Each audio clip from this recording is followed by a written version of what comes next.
Antes de empezar, quiero invitarte a que te suscribas al canal y actives la campanita para no perderte ninguno de mis videos. Tu apoyo me motiva a seguir trayéndote más historias como esta.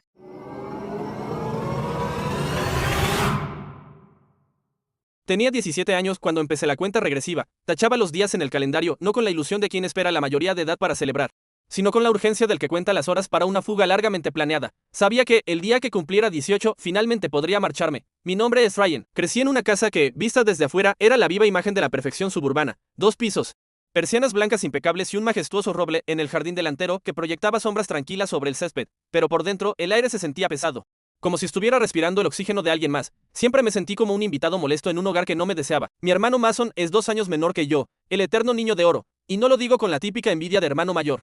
Lo digo con la frialdad de los hechos. Mason podía estrellar el coche familiar contra el buzón y mis padres, en lugar de reprenderlo, le preguntarían con voz dulce si se sentía bien o si necesitaba un descanso. Mientras tanto, yo una vez olvidé pasar la aspiradora antes de la cena y terminé castigado una semana entera. Confinado al silencio, aprendí a vivir en las sombras. Me volví experto en la invisibilidad para no darles motivos de ira. Podía notar cómo el tono de voz de mi padre cambiaba en cuanto yo entraba a una habitación, se volvía tenso, cortante, como si yo fuera un problema matemático sin solución que le arruinaba el día. Mi madre no era mucho mejor. Ella no gritaba, pero tenía esa habilidad cruel de mirar a través de mí, como si yo fuera el hijo de algún vecino que se hubiera colado por error en su sala. Mason, en cambio, poseía esa sonrisa natural y un carisma que le abría todas las puertas. Fue el bebé milagro tras una serie de abortos espontáneos, el que finalmente sobrevivió. Creo que mis padres decidieron en ese instante que él era especial y todo lo demás, incluyéndome a mí, simplemente se desvaneció en el fondo. Aún así, me esforcé, saqué excelentes notas, me mantuve alejado de los problemas. Trabajé a tiempo parcial acomodando estantes en el supermercado para ahorrar cada centavo para la universidad porque sabía, con una certeza dolorosa, que ellos no moverían un dedo por mi futuro. Cada vez que intentaba hablar de mis planes, mi padre se limitaba a gruñir: «¿Eres listo, Ryan? Ya te las arreglarás». En contraste, Mason recibió una computadora portátil de última generación para su cumpleaños 16 porque la necesitaba para la escuela, aunque solo la usaba para jugar y perderse en TikTok. Recuerdo haberle pedido permiso a mi madre para usarla solo una vez para llenar mis solicitudes universitarias. «Pídesela a tu hermano», me dijo, sin despegar la vista de sus asuntos. Se la pedí. Mason dijo que no. Cuando finalmente llegó mi cumpleaños 18, no esperaba una fiesta, quizás una tarjeta, una cena familiar tranquila, o al menos un reconocimiento de que había sobrevivido 18 años en una casa que apenas me toleraba. Quería un momento, un destello en sus ojos que dijera: «Te vemos». Ese año cayó sábado. Bajé las escaleras un poco más tarde de lo habitual, esperando, tal vez ingenuamente, un feliz cumpleaños. En lugar de eso, encontré a mi padre en la cocina, colocando un lazo sobre una elegante caja negra, mientras Mason saltaba sobre sus talones como un niño en Navidad. Me quedé allí, medio dormido, observando la escena como un intruso en una película ajena. Mi madre se giró con una sonrisa radiante. «Justo a tiempo. Vamos, Mason, ábrelo». Nadie me miró. Nadie notó que yo estaba ahí parado. Mason rasgó el papel y soltó un jadeo exagerado, como si hubiera ganado la lotería. Dentro había un reloj de plata, una pieza costosa con correa de cuero y números romanos. «Dios mío, papá, esto es increíble», le exclamó Mason, ajustándoselo a la muñeca. «Ya no tendré que pedirte prestado el tuyo». Mi padre rió y le revolvió el pelo con orgullo. «Te lo has ganado, hijo. Has estado trabajando muy duro últimamente». ¿Duro? El mayor logro de Mason esa semana había sido llegar a segunda base con una chica de su clase de química. Me quedé congelado esperando que alguien recordara el verdadero motivo por el cual ese día era importante. Finalmente, mi madre me lanzó una mirada de soslayo. «No pongas esa cara amarga, Ryan, no todo se trata de regalos. Cuando seas mayor entenderás que lo que importa es en quién te conviertes, no lo que recibes». Sus palabras me golpearon como una bofetada. Lo dijo con esa voz condescendiente y sabia que usaba para hacerme quedar como un niño egoísta que no entendía la vida. Pensé que comeríamos pastel, murmuré con un nudo en la garganta. «Ah, eso lo hicimos más temprano», soltó Mason con indiferencia, «mientras dormías». Parpadeé, incrédulo. «¿Comieron pastel sin mí?» «Fue algo pequeño, nada importante», le añadió mi madre rápidamente. «¿De quién era el nombre en el pastel?», pregunté. Hubo un silencio un segundo más largo de lo normal. Mason sonrió con malicia. «¿El mío? Digo, se suponía que era algo conjunto, pero hoy no es tu cumpleaños». «Ryan, no seas dramático. Es solo un pastel», estalló mi padre, perdiendo la paciencia. Quise gritar, quise romper algo, pero en lugar de eso, solté una carcajada. Fue un sonido corto, afilado y extraño que ni siquiera parecía venir de mí. Me reí porque si no lo hacía, iba a romperme a llorar frente a ellos, y no pensaba darles esa satisfacción. Mason arqueó una ceja como si yo fuera un loco, y mi madre me miró con una mezcla de lástima y decepción, como si yo estuviera arruinando su día perfecto. Esa noche ni siquiera encendí la luz al entrar a mi cuarto. Me senté en el borde de la cama, mirando el suelo en la oscuridad, tratando de tragarme el dolor. Una verdad se instaló en mi pecho: nunca te van a amar como quieres. No importa lo que hagas. Nunca serás Mason. Tomé una decisión. Metí en mi mochila una sudadera, una botella de agua, unas barras de granola y los $60 que tenía escondidos en un sobre al fondo de mi cajón de calcetines. No tenía un plan real. Pero tenía mi identificación, un cargador y un horario de autobuses que había impreso en secreto en la biblioteca semanas atrás. A medianoche, mientras la casa respiraba en un sueño profundo, salí por la puerta trasera y no miré atrás. Pasé las primeras semanas saltando de refugios a sofás de conocidos. Terminé en una habitación alquilada en el garaje de Lynn. Un mecánico jubilado que tenía debilidad por los perros callejeros y las personas perdidas. Pagaba $130 a la semana por un colchón en una esquina separada por tablas de madera y una cortina. Olía a aceite y óxido, pero por primera vez en mi vida.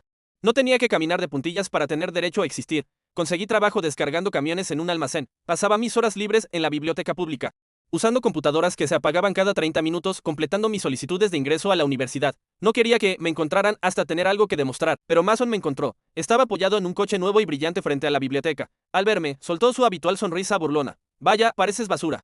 Hermano, mamá está histérica y papá está haciendo un raro. Ya dejaste claro tu punto. Anda, vuelve a casa. No voy a volver, respondí seco. Vamos, Ryan, ya tuviste tu rabieta. Todo el mundo está esperando que regreses gateando para que las cosas vuelvan a ser normales. ¿Normales?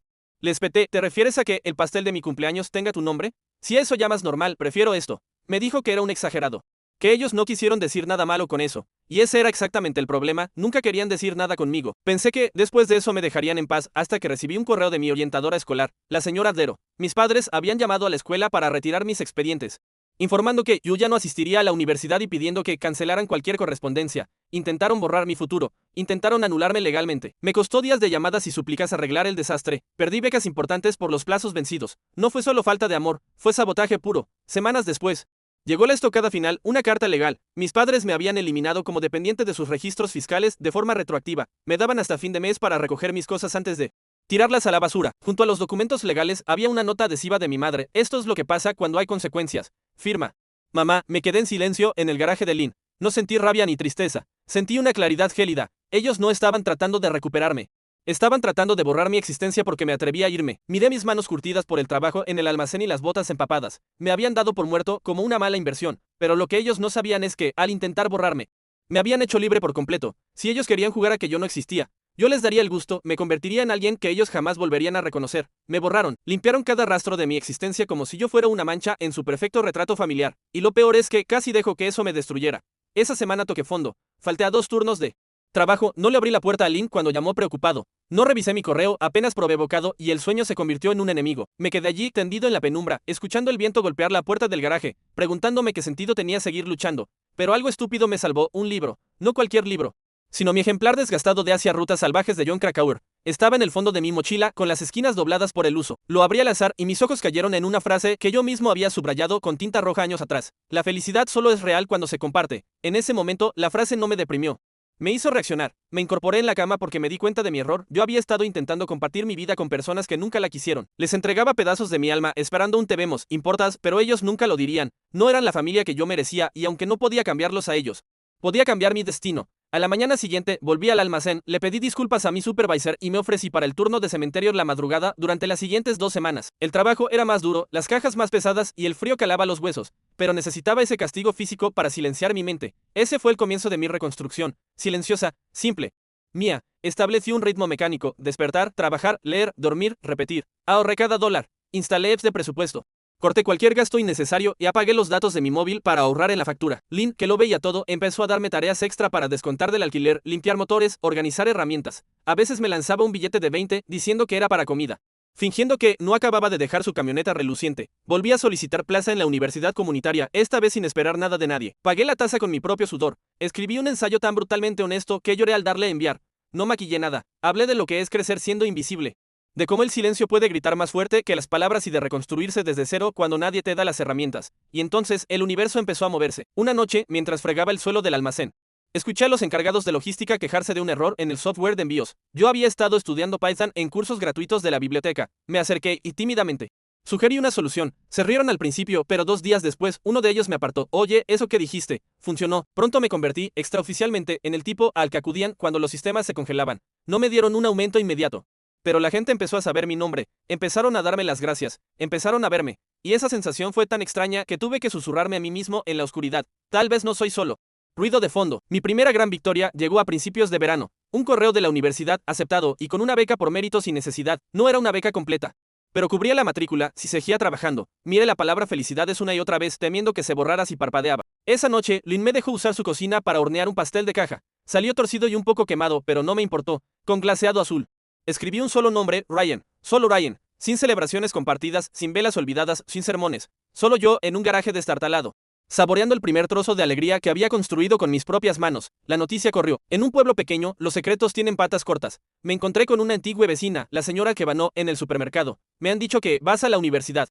Ryan, tu madre debe de estar tan orgullosa. Sí, seguro que sí, respondí con una sonrisa vacía. Sabía que no estaban orgullosos, estaban furiosos porque lo había logrado sin su permiso. Esa semana recibí un mensaje de voz de mi madre. Su voz era plana, nos enteramos de lo de la escuela. Me alegra que te vaya bien. Espero que recuerdes de dónde vienes, de dónde vengo, como si fuera un perro callejero que debía volver a su perrera. Pero ya no sentía rabia, sentía libertad. Pensé que estaba libre hasta que recibí un mensaje en Facebook de otra vecina, la señora Lenfeld. Ryan, no sabía si decirte, pero han puesto tu casa en venta. El cartel subió esta semana. Abrí Sillow inmediatamente. Ahí estaba, la casa de las persianas blancas y el gran roble. La descripción era una mentira poética.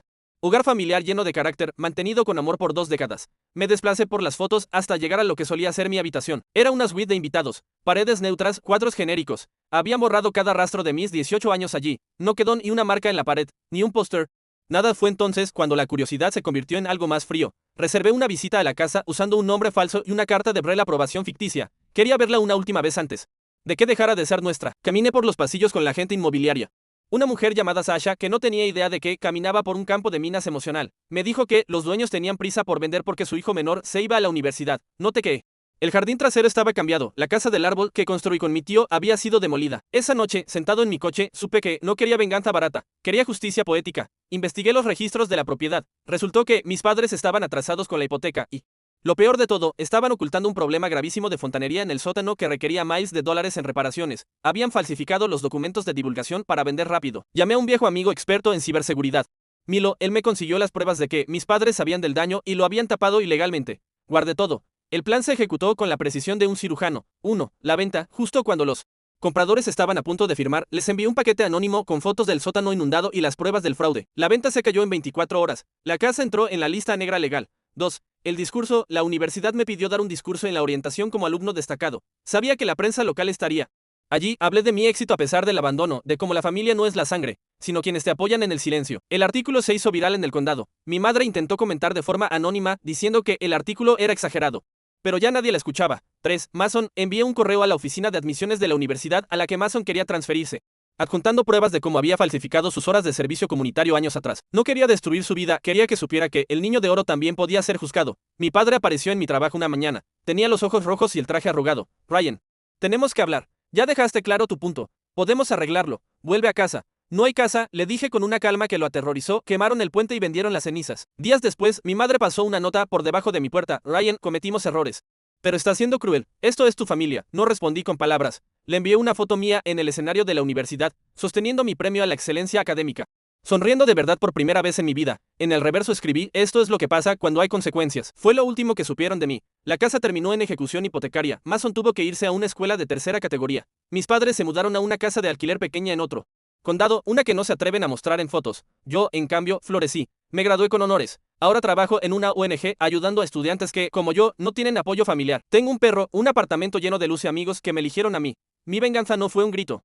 Fue un progreso imparable. Ellos pasarán el resto de sus vidas fingiendo que no perdieron a un hijo, mientras yo pasaré el resto de la mía sabiendo que nunca los necesité. No fui la decepción de esa casa. Fui el artista del escape al que nunca vieron venir. 5 años después, mi vida es irreconocible. Trabajo como analista de sistemas para una firma tecnológica que valora más mi capacidad de resolver problemas que mi apellido. Vivo en un apartamento en el piso 12 donde las ventanas son grandes y el aire siempre se siente limpio. No como aquel aire viciado de mi infancia. Me encontraba en un congreso de tecnología en la ciudad. Estaba en el vestíbulo del hotel esperando un café cuando vi una figura que me resultó familiar. Al principio no quise creerlo. Era un hombre joven, pero caminaba con los hombros hundidos y vestía un traje que le quedaba un poco grande, de esos que se compran con prisa para una entrevista que no salió bien. Era Mason. Ya no tenía ese brillo arrogante. Su encanto sin esfuerzo parecía haberse desgastado, como una joya de fantasía a la que se le cae el baño de oro. Me vio. Se quedó paralizado a mitad de camino con un vaso de papel en la mano. Ryan, su voz sonó pequeña, despojada de la malicia de antes. No sentí el odio que esperaba. Sentí algo mucho más poderoso: indiferencia. Hola, Mason, respondí, manteniendo mi tono profesional y tranquilo. Nos sentamos en una mesa pequeña. Me contó que sus padres vivían de los restos de lo que les quedaba. Mi padre trabajaba en ventas al por menor y mi madre se había vuelto solitaria, obsesionada con las redes sociales de personas que ni siquiera conocía. Mason no pudo terminar la carrera que quería. El escándalo de sus registros falsificados lo persiguió y terminó graduándose en algo que no le apasionaba. Mamá todavía tiene tu foto, dijo él, mirando su café, la del premio. A veces la mira cuando cree que nadie la ve. Dice que siempre supo que llegarías lejos. Sonreí. Pero no fue una sonrisa de alegría, fue una de comprensión. No, Mason, ella no lo sabía. Ella solo ama el éxito, no a las personas. Ahora que soy exitoso, quiere reclamar una parte. Pero no le pertenece. Mason guardó silencio. Me miró el reloj. Era un modelo sencillo, elegante, que me compré cuando conseguí mi primer puesto directivo. Bonito reloj, murmuró. Papá tuvo que vender el mío hace 2 años para pagar unas deudas. Me di cuenta en ese momento de que Mason seguía siendo una víctima a su manera. Él fue el proyecto de mis padres, su trofeo. Cuando el trofeo dejó de brillar, lo dejaron caer. Yo, en cambio, al ser el error, tuve que construir mi propia base. Ellos me tiraron a los lobos y yo regresé liderando la manada. Espero que te vaya bien, Mason, le dije. Levantándome, de verdad lo espero, pero recuerda, no puedes vivir de lo que ellos dicen que eres. Tienes que ser alguien por tu cuenta. Me alejé hacia mi conferencia sin mirar atrás. No hubo un abrazo ni una promesa de visita en Navidad. Mi familia ya no era una obligación de sangre, sino la red de personas que yo había tejido en mi camino. Al salir del hotel, el sol de la tarde brillaba con fuerza. Saqué mi teléfono y vi un mensaje de mis amigos del trabajo planeando una cena. Guardé el teléfono. Respiré hondo y seguí caminando. Por fin, el niño invisible se había convertido en un hombre que no necesitaba que nadie le diera permiso para brillar. Ryan no solo sobrevivió, se redefinió. La verdadera victoria no fue ver a su familia sufrir, sino alcanzar un punto donde sus acciones ya no tenían poder sobre sus emociones.